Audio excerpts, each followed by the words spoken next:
C'est bon? Tout le monde est en place? Bonjour, mesdames, messieurs. Bienvenue à notre panel. Merci d'être avec nous aujourd'hui. Alors, aujourd'hui, nous avons un panel qui va traiter de la question de la responsabilité à l'ère de l'IA. On va parler de la modération du contenu.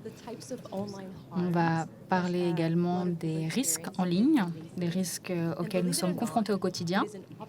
Et croyez-le ou non, il s'agit tout de même d'un panel marqué par beaucoup d'optimisme. Et c'est également un panel qui va célébrer quelque chose. Alors, ça a l'air peut-être un peu étrange, mais croyez-moi sur parole. Je m'appelle Camille François, je suis la fondatrice et la présidente de Roost, et je vois nombre de nos partenaires dans la salle. Aujourd'hui, nous sommes une ONG, et notre objectif, c'est de nous assurer que tout un chacun puisse avoir les outils nécessaires pour comprendre ce qu'est la sécurité en ligne, pour pouvoir adapter la sécurité en ligne dans leur propre contexte. Et l'objectif, c'est également d'améliorer les outils de la sécurité en ligne. Et aujourd'hui, comme je vous l'ai dit, c'est une célébration parce que nous lançons un nouvel outil en collaboration avec OpenAI. Donc ici, nous avons des femmes incroyables et Martin aujourd'hui. Et là, je vais appeler une autre participante, une participante qui est en ligne, une participante française et francophone. Est-ce que ça fonctionne? Voilà, j'appelle cette personne. Je suis Fidji de OpenAI et c'est un plaisir de pouvoir être là avec vous aujourd'hui. Un peu plus tôt cette année, à l'occasion du sommet de Paris sur l'IA, nous avons travaillé main dans la main pour justement s'assurer que les outils numériques soient de plus en plus sûrs, notamment pour les plus jeunes. Je suis ravie d'être là à nouveau, quelques mois après la création de Roost, avec un premier résultat grâce à ce partenariat. De nouveaux modèles ouverts pour justement de nouveaux modèles de raisonnement. L'objectif, c'est de pouvoir utiliser, ces nouveaux utilisateurs peuvent utiliser ces nouveaux systèmes pour augmenter la sécurité. Nous avons utilisé ces modèles de sécurité et de raisonnement depuis plusieurs temps et du coup, je suis ravie de pouvoir justement participer au projet qui fait en sorte que ce système d'open source puisse participer à l'amélioration de la communauté dans sa globalité. Il nous faudra travailler partout dans le monde, dans plusieurs industries. Il s'agit ici d'un tournant, c'est un engagement sans faille pour justement avoir des technologies innovantes et continuer à collaborer avec les communautés. Nous nous réjouissons de travailler encore à l'avenir avec vous et bien sûr, nous attendons vos retours et je me réjouis également des répercussions que ces projets auront à l'avenir. Merci beaucoup et je vous souhaite de beaux échanges. Merci Fidji. OK, je me tourne dans un premier temps vers Ryan. Vous êtes vice-présidente des politiques produits chez OpenAI et donc c'est votre modèle qui sera lancé aujourd'hui. Oui, tout à fait. C'est tout à fait enthousiasmant. Nous avons lancé ce nouveau produit il y a un an. Mais qu'est-ce que ça veut dire en somme? Eh bien, ça veut dire que tout le monde peut aller télécharger notre modèle directement sur Hugging Face. Comme l'a indiqué Fidji, il s'agit ici d'un tournant pour la sécurité et c'est un engagement que nous avons également avec Roost. On veut avoir un écosystème d'acteurs qui puissent bénéficier de ces superbes technologies en réduisant les risques. On veut un écosystème, encore une fois, qui soit sûr. Cela fait partie de notre ADN. On en a parlé également avec Maria. Maria m'a demandé pourquoi est-ce qu'on a décidé de faire ça. Eh bien, parce que notre mission, c'est ça. C'est s'assurer que l'IA puisse bénéficier à tout un chacun. On veut améliorer la vie des individus de par le monde. Et on le sait, la sécurité, ce n'est pas quelque chose que l'on peut faire seul. Il n'y a pas d'avantage compétitif. C'est quelque chose qui doit être partagé et nous devons le faire au sein des écosystèmes, aux côtés des développeurs.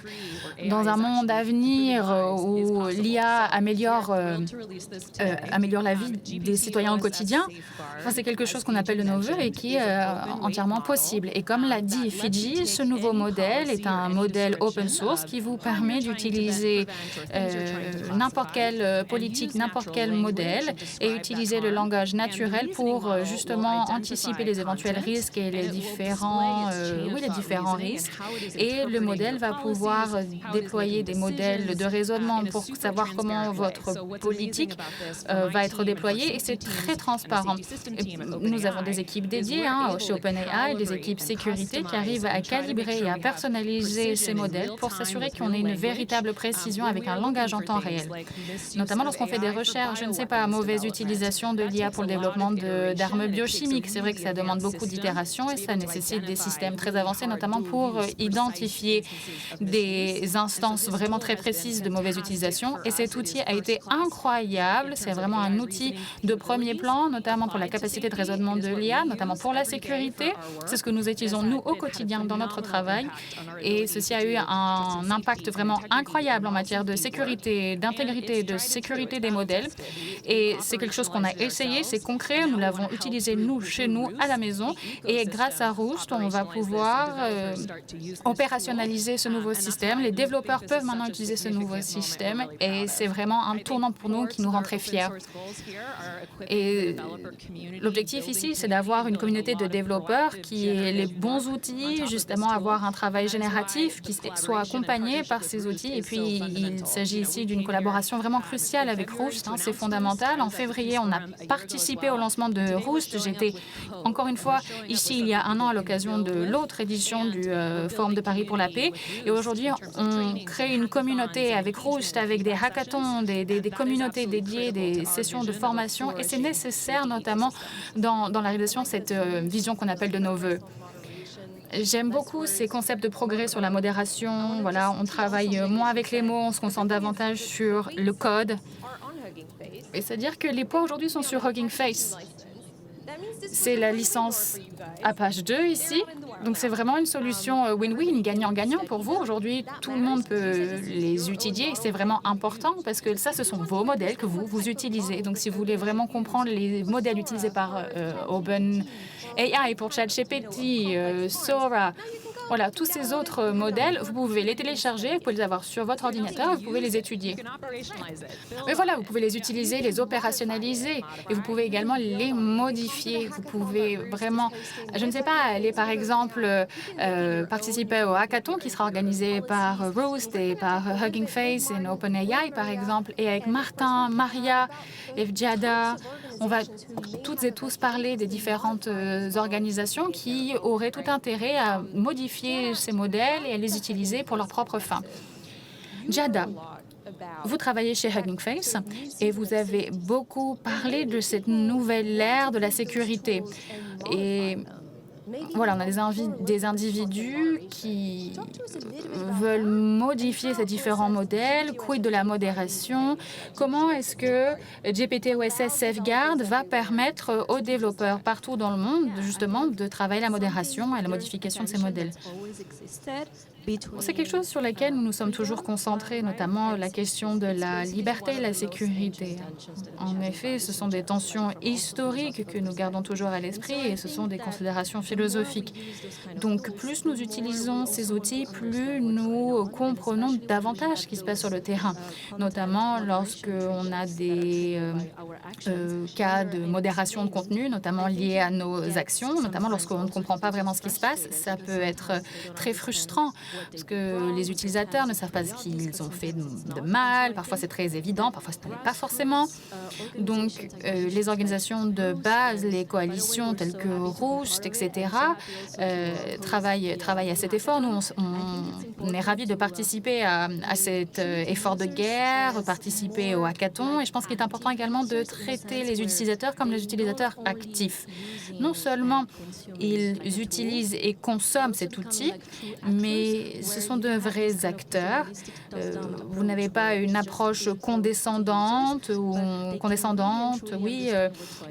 vous impose quelque chose. Là, vous comprenez vraiment ce qui se passe sur le terrain et vous pouvez également personnaliser, adapter ces modèles sur la base de vos besoins. C'est d'ailleurs plus transparent parce que c'est plus facile à comprendre. Et parce que c'est plus facile à comprendre, on se concentre ici sur des concepts d'éducation. On va pouvoir former, éduquer les utilisateurs, non seulement pour comprendre ce qui se passe, mais également pour qu'ils utilisent mieux ces outils. Voilà, différents processus de modération sous-jacents, ils vont mieux comprendre comment utiliser ces modèles. Et ça, c'est le pan de raisonnement dont Ryan a parlé. Ça explique pourquoi les décisions sont prises de la sorte. C'est ça, tout à fait. Ce sont des techniques de chemin de pensée et c'est très important, ça, pour les développeurs. On veut que l'on comprenne pourquoi ces décisions, elle est prise de la sorte. Peut-être qu'il faudrait recommander et que ça soit classé dans la catégorie dangereuse, voire terroriste. On ne veut pas créer de système de boîte noire et on ne veut pas de système rigide, des systèmes rigides qui nous permettraient pas d'adapter leur contenu. Toute personne qui travaille dans le monde de la sécurité, vous le savez, vos défenses ont toujours tendance à être dépassées par les événements à mesure que les technologies augmentent. À l'époque, je travaillais pour une autre entreprise de la tech et c'est vrai qu'on avait beaucoup de mal justement à s'adapter. Il y avait des besoins de formation vraiment très chers et aujourd'hui, on a un système de haut niveau qui peut utiliser le raisonnement et la logique humaine et c'est quelque chose que l'on peut faire et adapter sur le terrain en temps réel. Donc, il y a deux concepts technologiques qui sont très importants ici aujourd'hui qu'il nous faut garder à l'esprit à l'issue de ce panel. Premièrement, c'est les modèles de raisonnement. Un modèle de raisonnement qui vous explique en somme pourquoi ces décisions sont prises de la sorte. C'est une sorte de vulgarisation, mais c'est également important pour le contexte et pour le contenu également. C'est vrai que la modération de contenu, c'est important, mais vous savez, nos équipes chez OpenAI, je ne sais pas, d'anticiper éventuellement une attaque violente, notamment sur la base de l'utilisation de ces modèles. Là, il y a un besoin de contexte, ce n'est pas que du contenu. C'est important de se concentrer sur le contexte. Où se trouve-t-il au sein de l'écosystème, etc. C'est très important de garder ceci à l'esprit. C'est très dynamique et cette nouvelle approche de raisonnement permettrait justement de se concentrer sur autre chose que le contenu.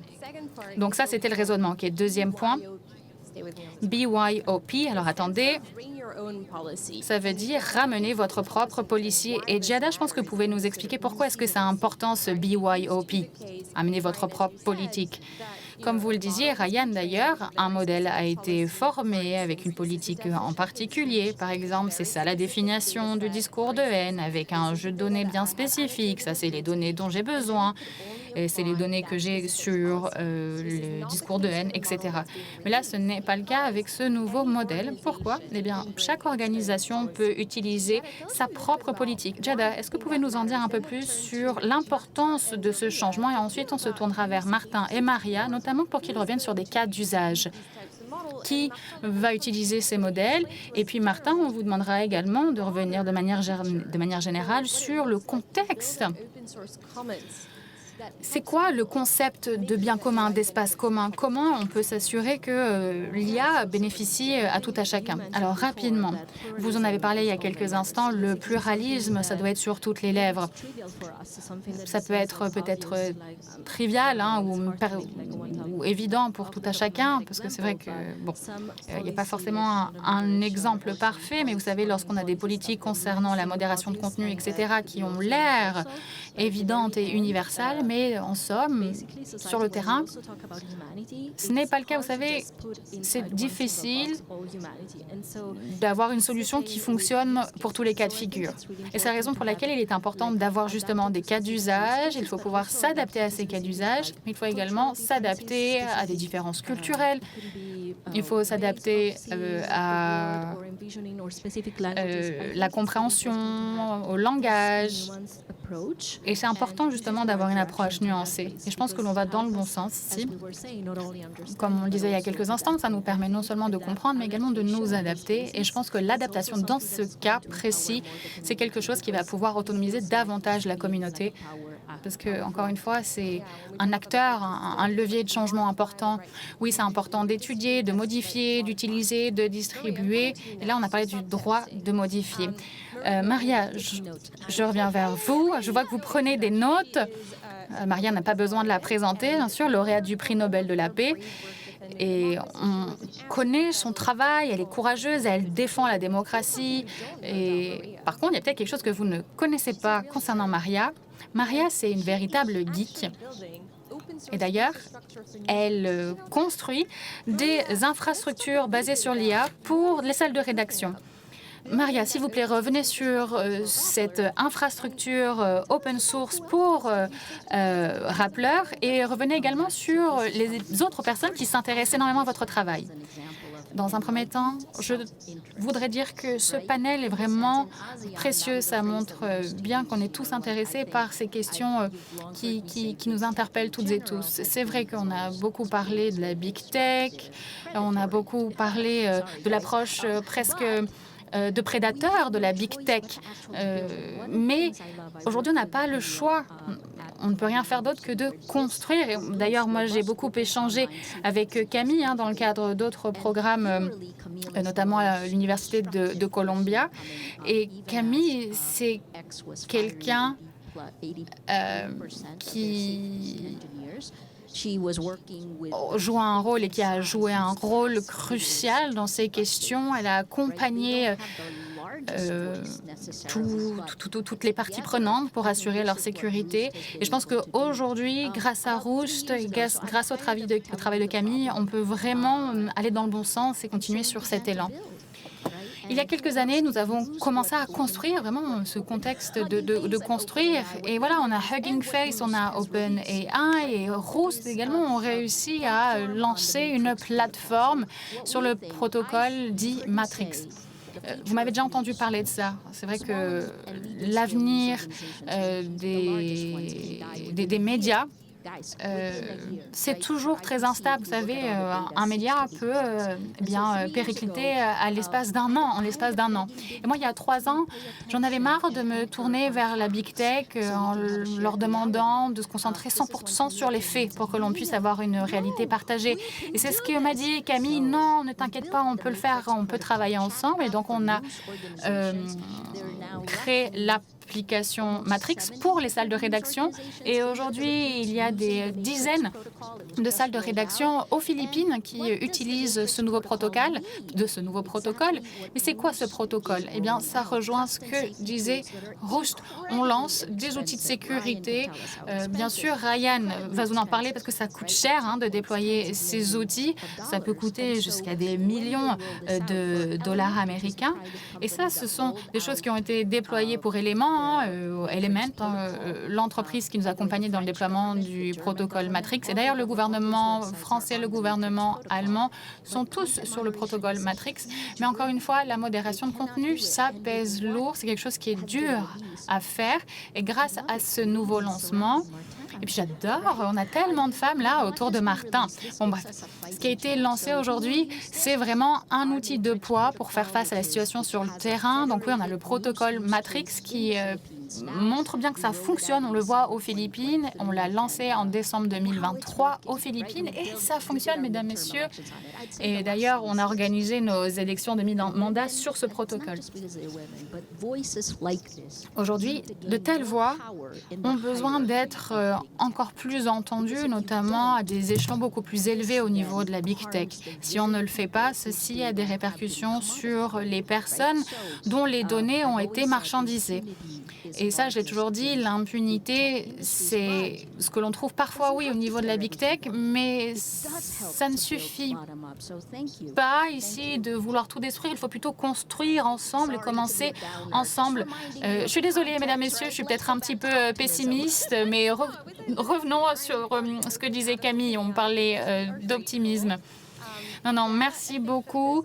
Merci, Maria. Jada, je reviens vers vous. Hugging Face. Là, on a une trajectoire différente pour l'IA. On a parlé de modèles beaucoup plus locaux, des modèles beaucoup plus petits, des modèles d'open source. Martin, vous avez été très patient, vous êtes entouré de femmes.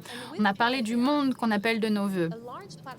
Avec l'IA actuelle, sachez qu'il y a une autre plateforme qui a été lancée en février à l'occasion de l'autre sommet sur l'IA.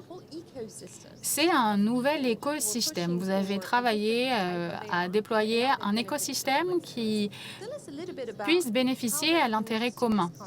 Comment est-ce que ceci est lié à la conversation que nous sommes en train d'avoir et sur quoi devons-nous nous concentrer en plus? Merci beaucoup, Camille.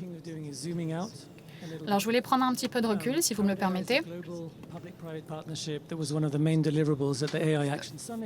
Nous avons travaillé sur un projet en février à l'occasion du sommet, comme je vous le disais, en février.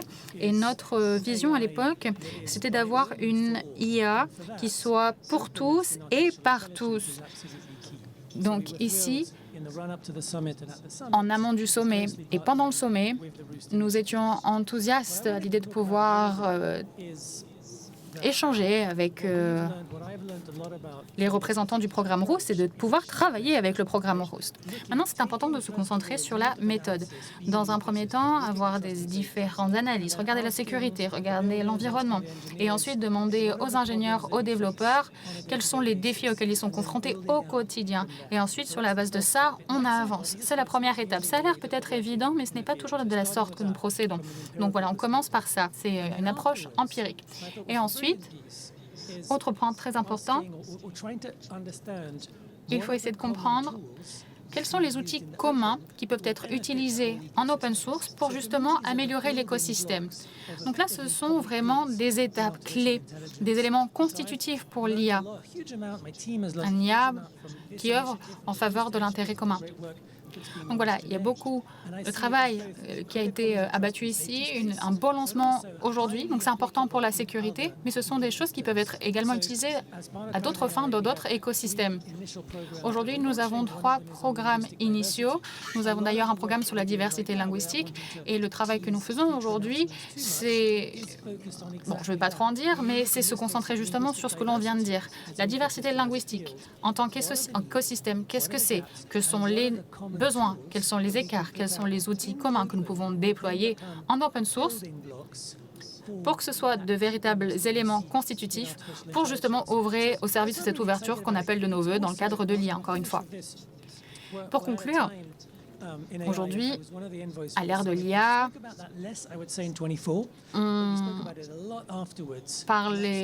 on parle beaucoup de la souveraineté. On n'en parlait pas beaucoup en 2024, mais c'est important d'insister sur la souveraineté de l'IA, la souveraineté des données. D'ailleurs, il y aura un événement dédié à Berlin dans quelques semaines à ce propos. Donc, c'est important de tirer des enseignements de ce travail dont on parle. Et aujourd'hui, les biens publics dans l'IA et la souveraineté de l'IA, ça marche ensemble, ça marche main dans la main. Et encore une fois, c'est important de se concentrer sur un écosystème. Regardons les différentes étapes. Là, ce sont les étapes dont les besoins qu'on a identifiés. Ça, ce sont les outils dont on a besoin. Et c'est là qui est important pour nous. C'est là ce qui est important pour nous. On les soutient, ces différents projets, et on les finance surtout. Ok, très bien. Merci beaucoup. Encore une fois, c'est un moment de célébration et merci de faire montre d'enthousiasme et d'optimisme. Maintenant, j'aimerais savoir, c'est quoi la suite?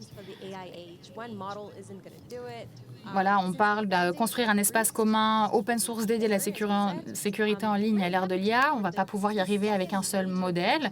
Mais sachez tout de même aujourd'hui que là, on a une deuxième grande entreprise de la tech qui partage ses connaissances, ses outils, parce qu'on le sait, c'est un gros travail d'ingénierie. C'était important pour vous de comprendre ce qui fonctionne bien et ce qui était le plus important, etc. Non, c'est vrai que là, ça représente des années de travail au niveau de OpenAI et voilà, c'est une véritable collaboration et c'est une réalisation incroyable. Et bon, votre question, c'est quoi la suite? Eh bien, j'aime beaucoup ça parce que ça rejoint également ce que vous disiez il y a quelques instants. Moi, je voudrais que l'on fasse davantage, que l'on parle moins. Moi, j'aimerais que ces forums puissent créer des sortes de groupes de travail. Voilà, seulement parler sur les droits de l'homme, parler des droits de l'homme, c'est pas suffisant. Il faut tester, il faut construire de nouvelles infrastructures. Il faut tester des politiques. Je pense que c'est vraiment un moment crucial dans le cadre de ce lancement ou de n'importe quel autre lancement. On a le code, il est là et il est vraiment important d'investir dans une communauté beaucoup plus large et développer les communautés. Ça rejoint d'ailleurs ce que disait Maria. Même les grandes entreprises de la tech doivent répondre à l'appel et il faut avoir des communautés de développeurs engagés vis-à-vis de la société. Ce ne sont pas des choses qui peuvent être faites encore une fois seules. Il ne s'agit pas d'avantages compétitifs. Pour moi, ce qui est important, c'est de construire, de travailler main dans la main. C'est vrai qu'il y a de très belles idées idée. Ces événements sont vraiment fructueux, ça permet de réunir les individus et les parties prenantes, mais dès que l'on parle de problèmes de sécurité, il faut pouvoir concrétiser ça, avoir une évaluation. Sinon, ce que l'on fait, c'est simplement avoir du consensus, mais on ne l'opérationnalise pas. Donc, ce qui est important de savoir, c'est comment est-ce qu'on peut se retrousser les manches sur la base de ces lancements et comment est-ce qu'on continue à faire en sorte que les entreprises de la tech puissent justement équiper un système, un écosystème encore plus fort. J'ai une question. Comment est-ce que l'on peut vous aider? Bon, voilà, vu ce qui s'est passé avec Facebook, on a eu une baisse de 1% des revenus et il était indiqué que ceci ne devait pas avoir beaucoup de répercussions sur la confiance et la modération. Comment est-ce que l'on peut améliorer la situation là, sur le terrain? Moi, je pense qu'il faut continuer à faire en sorte que l'on soit tenu pour responsable. Et c'est vraiment important, justement, que l'on puisse souligner les écueils de sécurité. Moi, je veux en entendre parler. Je veux que, oui, on fasse pression sur les parties prenantes. Et moi, réaliser mon travail, bien faire mon travail, c'est justement pouvoir répondre à ces besoins. Donc, les communautés, en dehors de ces organisations, doivent continuer à étudier les répercussions de ces plateformes sur le monde au quotidien. Il faut continuer à écrire, à créer des rapports à ce propos. Et au sein de ces organisations également, sachez que nombre de personnes sont vraiment engagées vis-à-vis de la sécurité. Ils essaient vraiment justement de trouver des solutions à des casse-têtes impossibles. Et donc, je pense qu'il faut continuer à renforcer cette coopération, cette collaboration. C'est vrai qu'il nous faut faire montre d'empathie. C'est vrai que rien n'est noir ou blanc, il faut pouvoir faire des décisions à un moment donné. Bien sûr, ces décisions, elles ont des compromis et des répercussions, et chaque décision a des répercussions dans tous les cas. Et donc, renforcer la coalition et faire en sorte qu'il y ait des communautés, des équipes qui travaillent main dans la main avec ces entreprises dans le cadre de technologies open source, c'est plus que crucial. Et si la sécurité, ça vous tient à cœur, il faut utiliser ces outils et il faut justement pouvoir travailler avec ces institutions. C'est comme ça qu'on atteint un véritable progrès et c'est vraiment important dans la dynamique de cet écosystème. Et félicitations à vous et à votre équipe de ne pas d'avoir uniquement rejoint la coalition rousse, mais d'avoir justement montré la voie, d'avoir justement mis cet outil à disposition pour que les personnes puissent l'utiliser, l'étudier, le modifier, l'utiliser pour leur propre fin. C'est énorme parce qu'en fait, il n'y a pas beaucoup d'entreprises dans la tech qui le font. Et vous avez un rôle de modèle ici. Vous avez mis sur pied votre propre modèle et vous l'avez rendu public. Alors, pour OpenAI, il n'y avait pas de question. Tout le monde était d'accord là-dessus. Il était évident qu'on allait le faire parce qu'il s'agit d'un outil de technologie lié à la sécurité incroyable qui aide beaucoup de personnes dans le monde. Donc, il était essentiel qu'on partage ce modèle. On n'a pas hésité une seule seconde. On savait qu'on allait avoir partagé et publié ce modèle parce qu'on ne peut pas, en tant que plateforme, résoudre tous les problèmes de sécurité. Donc, on veut s'assurer que tous ceux qui utilisent OpenAI s'assurent que ce soit sûr pour tout le monde. Donc, c'était évident qu'on allait le publier. Et si vous êtes un développeur ou une organisation ou un individu qui a envie de le modifier, venez à notre hackathon avec Hugging Face et OpenAI et Roost. Pendant ce hackathon, vous pourrez travailler sur le modèle. Est-ce que vous allez le maintenir à jour? Oui, tout à fait. Oui, et la communauté des développeurs va nous aider à le maintenir à jour. Évidemment, c'est comme la flore et la faune, ça fonctionne de manière un peu organique. Et aujourd'hui, on ouvre une communauté ouverte avec Roost parce qu'il y a des modèles de modération qui existent déjà. On n'a jamais eu un modèle où chacun apporte sa propre politique. Mais quand on regarde tous ces modèles, on se demande comment est-ce qu'on les évalue. On a un grand problème d'évaluation de la sécurité dans ce domaine. Comment est-ce qu'on peut l'améliorer?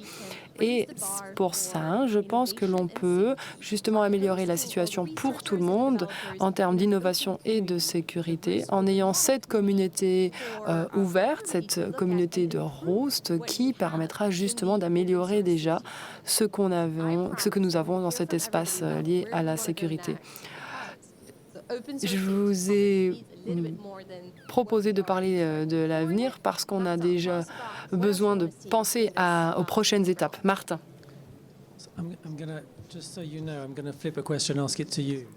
Je vais vous poser la question à mon tour. Quand on a commencé à discuter de cette question il y a 2 ans, vous m'avez dit qu'il y avait que les 2 communautés qui y participaient ne se parlaient pas. Il y avait d'un côté les ingénieurs et puis il y avait les personnes du domaine de la politique de l'autre côté. C'est un bon début, mais comme vous l'avez dit, ce n'est qu'un début. Et à mon avis, il y a 2 scénarios à l'avenir. Le premier, c'est de créer justement cet espace commun lié à la sécurité en open source. Eh bien, il faut avoir justement ces 2 communautés qui travaillent ensemble. Et en tant que fondateur, j'aimerais justement savoir ce dont vous avez besoin et de quoi avez-vous besoin pour que ce modèle fonctionne et s'épanouisse. Donc ça, c'est la question que je vous pose. Et puis, il y a l'autre élément. Je pense qu'il est essentiel d'avoir la sécurité et la confiance, mais il faut aussi comprendre quelle est la question de la diversité linguistique, comment est-ce qu'on fait en sorte qu'elle existe aussi pour la diversité linguistique, mais aussi pour la santé, parce qu'aujourd'hui, on n'a pas suffisamment utilisé l'IA pour la santé. Il faut mieux comprendre justement les données et les modèles et pousser là-dessus comme on l'a fait pour l'innovation et l'informatique. En tant que quelqu'un qui vraiment a un Roost à cœur, que pensez-vous? C'est normal de me poser la question. Alors, Ryan en a parlé très brièvement. Il s'agit d'avoir des conversations différentes sur la sécurité en ligne. Beaucoup d'organisations tournent en rond et nous disent oui, nos outils de sécurité sont très puissants. Mais aujourd'hui, la réponse à cette question est est-ce que je peux télécharger vos outils de sécurité? Est-ce que je peux me l'attribuer? Est-ce que je peux le redistribuer? Est-ce que je peux créer un business à partir de ça? Est-ce que je peux créer un laboratoire de recherche? Est-ce que je peux le traduire dans une autre langue? Est-ce que ça peut fonctionner pour ma communauté ou pour les sujets qui me tiennent à cœur? Et à mon avis, c'est ça, la nouvelle situation normalisée. Il faut que les entreprises nous donnent leur propre modèle, qu'elles contribuent en nous disant voilà comment on gère la sécurité en ligne. Voici la nouvelle norme, voici la nouvelle base sur laquelle on va travailler.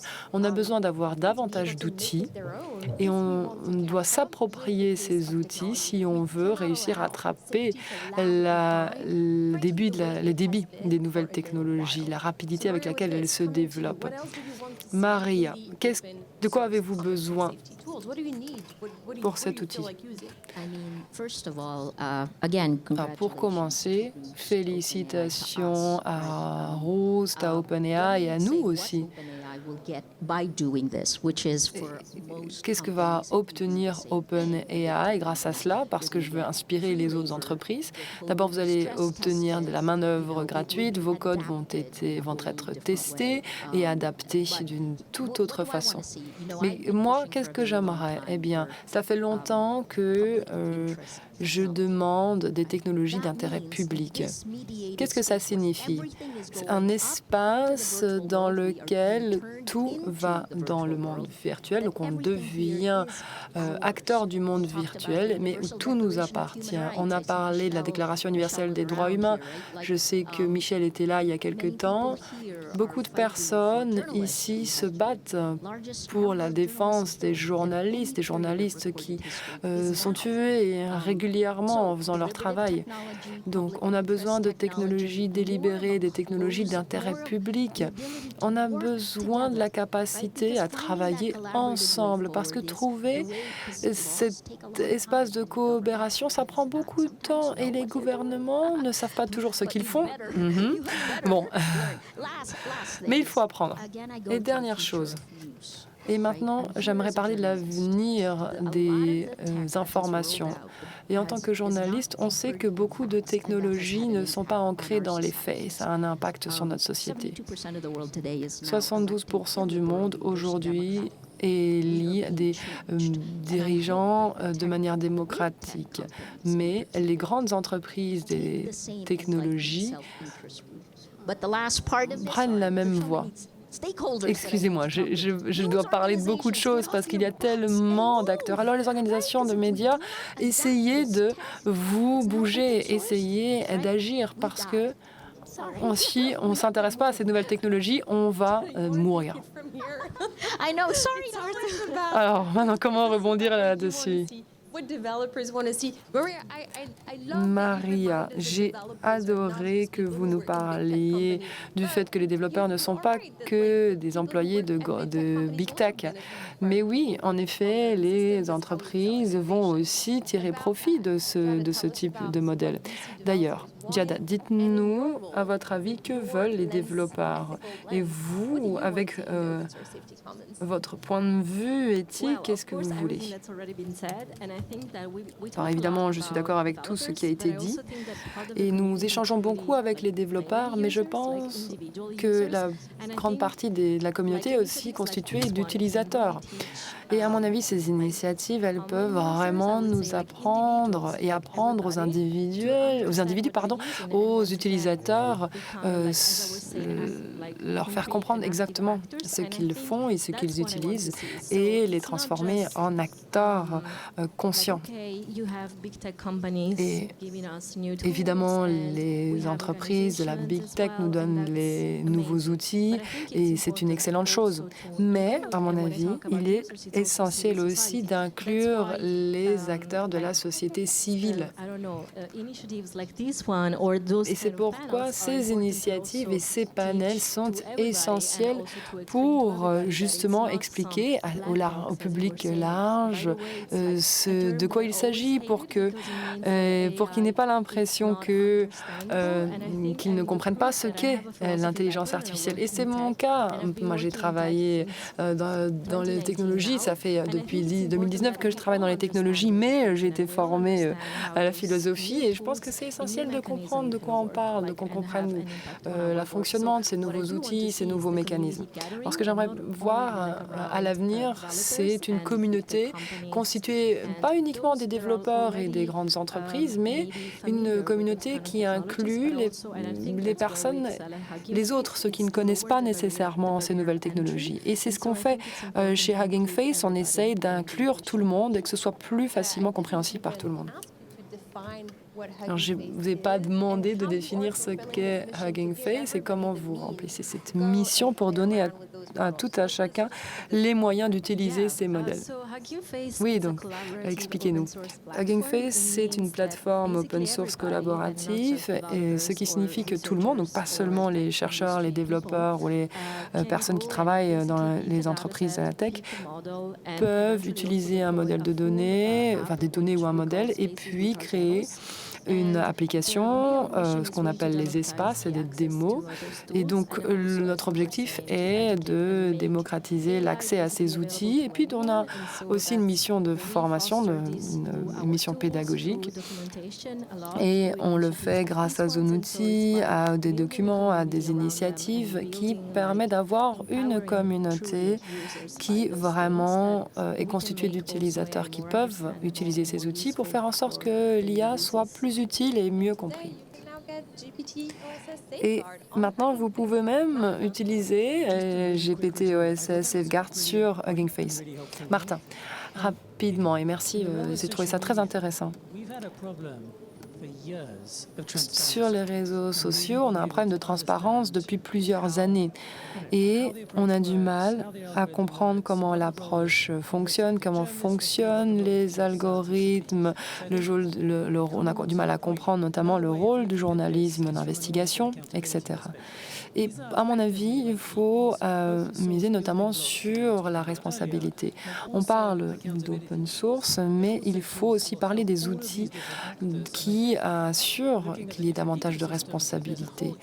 Et on sait qu'il y a un écosystème autour de cette question, mais qui est devenu assez moribond et qui doit être réintégré. On a besoin d'adopter ces approches pour savoir exactement ce qui se passe en termes de responsabilité. Je voulais seulement rebondir là-dessus. Et Jada, vous en avez parlé, vous avez dit que cela va permettre d'inclure davantage de pistes, d'inclure plusieurs personnes. Et vous avez dit, vous l'avez dit, la question de la sécurité est un peu insulaire, un peu isolée. Vous l'avez dit, ce modèle est utilisé pour des questions complexes, mais en fait, on a besoin d'avoir davantage de personnes qui coopèrent, des personnes qui travaillent dans d'autres domaines, des psychiatres, des victimes, des chercheurs, des membres de la société civile. Et Martin, je pense que ces outils d'open source et les communautés autour de ces outils peuvent permettre justement d'avoir davantage de perspectives et d'expertise pour créer justement ces outils essentiels pour assurer la sécurité de l'IA. Oui, je suis d'accord, c'est essentiel. On a besoin d'infrastructures communes, mais aussi d'avoir une compréhension commune des stratégies et des cadres de responsabilité communs. Mon expérience montre que ces éléments sont liés parce que souvent, tout est cloisonné, pardon. Or, dans les faits, tout le monde dans cette pièce n'a aucune tolérance en termes de failles de sécurité, notamment en ce qui concerne la sécurité des enfants. Aujourd'hui, on a des personnes qui travaillent de manière cloisonnée et qui contrôlent leurs propres outils. On construit des technologies pour une seule application. Et je pense que c'est le plus grand défi. Et j'y pense beaucoup.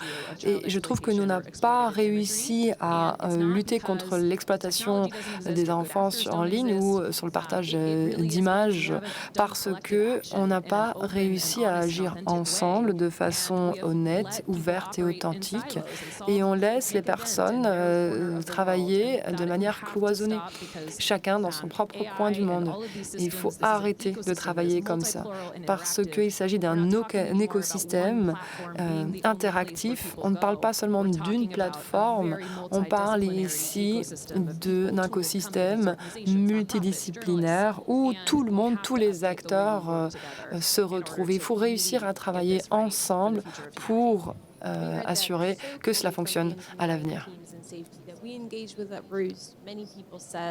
Il y a beaucoup de personnes avec qui on a entré en contact avec Roost et des ingénieurs nous disent que toute leur carrière, ils ont dû reconstruire les mêmes outils de base et aujourd'hui, il faut avancer, il faut progresser, il faut réussir à justement dépasser cette façon de travailler.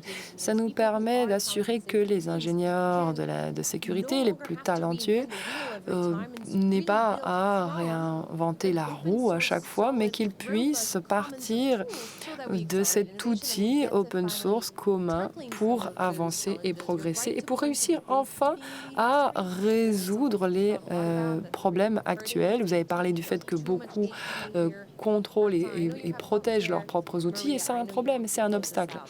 Martin, vous avez demandé la parole et puis Maria prendre. Ah, Maria, j'ai une question pour Martin. Allez-y.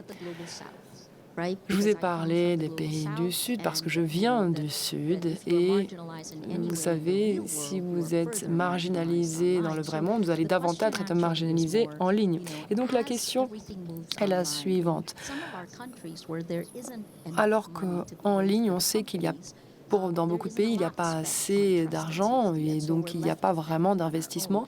Et donc, on n'a pas beaucoup d'investissement dans la sécurité en ligne. Et c'est ce qui se passe aussi avec les organisations d'information dans les pays du Sud et c'est ce que vous entendrez, notamment des fonds. Ce sera le panel qui prend la parole juste après nous. Et je sais que maintenant, les pays du Nord ont besoin des pays du Sud à ce sujet. Alors Martin, qu'en est-il des ressources, des réseaux et de la meilleure façon pour qu'on travaille tous ensemble? L'argent, sans doute. Sorry to leave him with Désolée de l'avoir posé cette question compliquée. On travaille dans 10 pays, des pays du Sud, le Maroc, le Nigeria, le Kenya, le Chili, l'Inde. Et ce qui est essentiel ici, c'est de travailler avec les acteurs publics et privés. On a besoin d'avoir les acteurs publics, d'avoir des investissements publics. C'est essentiel. Moi, c'est une réponse un peu courte, mais c'est ma réponse. Et je veux revenir sur ce qu'a dit Ryan avec le fait qu'on travaille de manière cloisonnée. Et oui, cet échange, pour moi, a été essentiel. J'ai beaucoup appris de cet échange et j'ai appris qu'il faut arrêter de se concentrer uniquement sur cet outil, mais qu'il faut aller bien au-delà et réussir à rassembler tous les acteurs de la communauté pour travailler sur la sécurité et sur la santé aussi. J'en ai parlé plus tôt parce qu'on a les mêmes problèmes. Mais il faut commencer à partir d'une perspective très concrète et pratique, et c'est ce qu'on fait, et c'est très bien. Et j'aimerais rebondir rapidement. J'aimerais remercier Camille et Roost. Merci d'avoir été un moteur de changement et merci d'avoir facilité la coopération et les échanges. Ils ont été essentiels pour le lancement de cette technologie au sein de OpenAI. Et c'est grâce à Camille et à Roost qu'on a pu organiser ce panel. Et la façon dont vous réussissez à construire une communauté et à assurer l'investissement et l'innovation, eh bien tout cela va avoir un impact significatif sur le monde. Et j'espère que vous allez être reconnus pour ce travail essentiel. Et ça veut dire qu'on fait tous confiance à Camille, vraiment. Bon, je vais commencer à rougir, alors on va s'arrêter là. Merci à tous et à toutes d'avoir participé à ce panel. Je suis incroyablement fière d'être avec vous et d'être à vos côtés. Je suis ravie de savoir que vous allez pouvoir télécharger ce modèle, mais ce n'est que le début. Il y a encore beaucoup à faire et nous entrons dans une nouvelle saison de la sécurité et ensemble, nous créons justement l'infrastructure, les communautés, et la voie vers une coopération plus rapide entre différents acteurs. Merci d'avoir participé à ce panel.